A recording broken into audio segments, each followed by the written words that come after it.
Monica with that hashtag show, and I'm here with the cast of Gentefied. And so we have some fun questions to ask you guys. The show has made an impact on so many people, as we saw earlier with people coming up to you and everything, because it shows the LatinX community in a different light than what we've seen.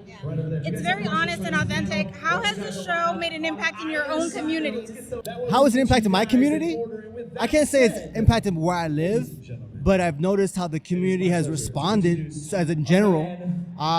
They feel uplifted. They've obviously everyone's saying they've been seen. And that's pretty much it, to be honest with you. Yeah. Good answer. I get straight to the point. I'm not trying to make anything sound anything more than what it is.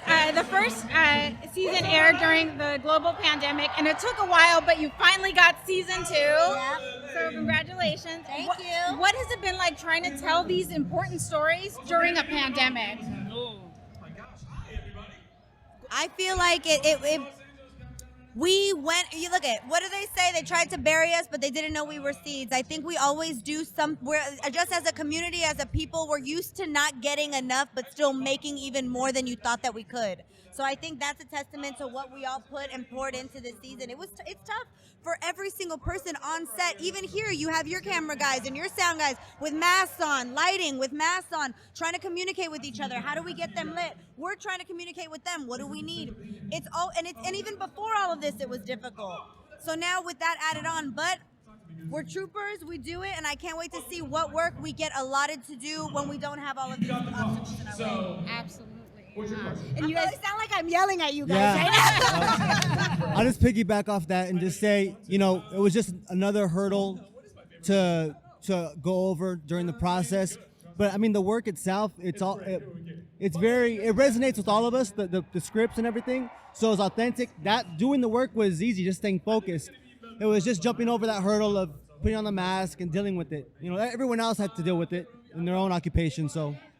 I was just going to say, I think the highlight of the pandemic is that Gentefied was a story of hope that brought them hope during such an isolated time. So it's like they got to join in on our family, and we got to be a part of their living rooms because of this situation. So I personally don't see it as as big of an obstacle, because I'm like, we had that intimate relationship that very few have with the families in our community. Absolutely.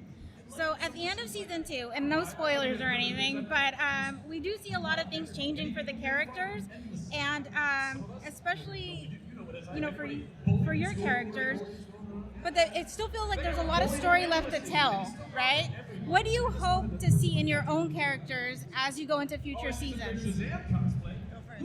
I don't know if I have any expectations, but I think that one of the things that we continue to see is the growth in all of these characters. And so I would, if I'm going to speak for the character for Jessica, I want her to continue to grow. I want to see, I've been saying this, I want to see what does a brown activist look like. I don't think we've ever seen that on television. We've never seen what that does in the community. Like, we just see what the big spectrum is when somebody like AOC makes it.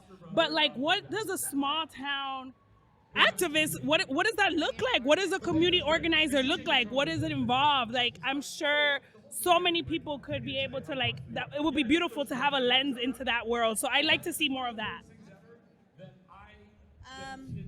I would like to see Lydia let loose and have a little more fun, surrender. I think actually trust that people will show up for her in the way that she shows up for everyone else. I don't think it's that they won't. I just don't think that she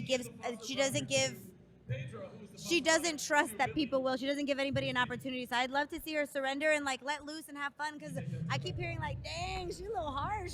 She'd be riding the ship. I'm like, I want to play with you. Y'all's answers were so accurate. It's like, don't have expectation, but yet if you do surrender to that expectation.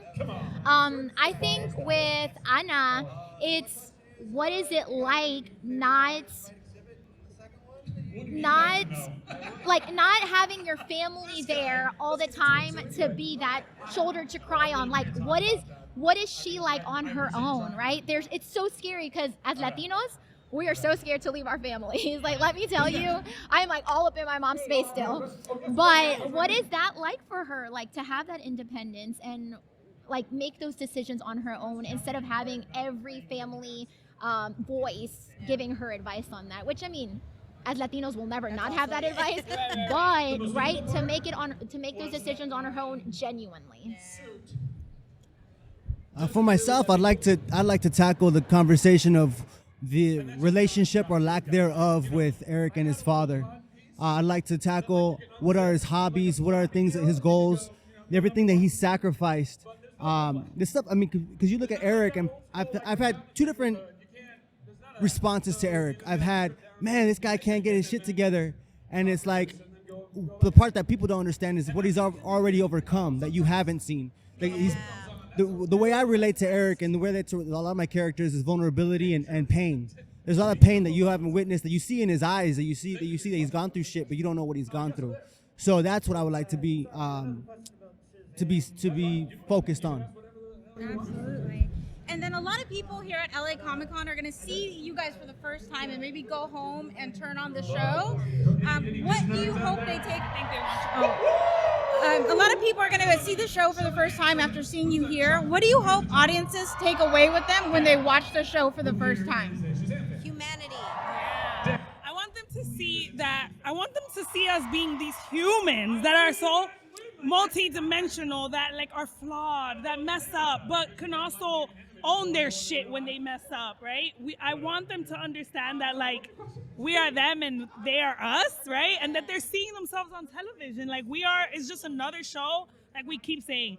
It's just another show, a human experience. We just so happen to be Latino. So hopefully they see themselves in that. That's solid. And so my last question for you guys is going to be, we're here at LA Comic Con, so what type of superheroes and pop culture icons have been important to you in your life growing up? All right, so we're at Comic Con, so the logical answer would be, Marvel or DC superheroes. So if I'm answering it that way, I would say right now, I had not seen women in this way, superhero women. The women superheroes on the movie The Eternals were so perfectly flawed, and it brings me to this conversation that Eva and Salma Hayek had in some interview where she said, "What does chingona mean to you?" And she said, "It means that we understand our imperfections, but we use that as a strength instead of a hindrance in my life. So it's no longer a hurdle, it's what I take in to grow." And I feel like the superheroes, especially the women in that movie, use their imperfections to grow and as a strength. But in my life, my superheroes are my parents. What's a superhero? What's a superhero for me that I want to see? No, what superhero did you grow up with? What was a favorite of yours? Oh, Spider-Man. The Amazing, the Web, the Spectacular. I read them all. I read X-Men. I read the Punisher. But like, it was Spider-Man, because I was a teenager. I guess maybe that's why I focused on him. That's my answer. Excellent. My superhero growing up? You fell asleep the first time you saw Tangled? My superheroes growing up were probably my mom and her two sisters.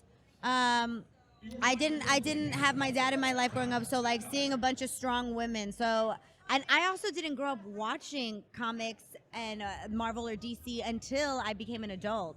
And when I did, I gravitated towards the men. I just love. I'm excited to see how comics start to shift and we get to idealize and embody a little bit more of our masculine as we transition into like this new state of life. So yeah. I'm gonna actually kind of say what Annie said and Karrie. My superhero was my mom. I didn't really watch like superhero stuff growing up.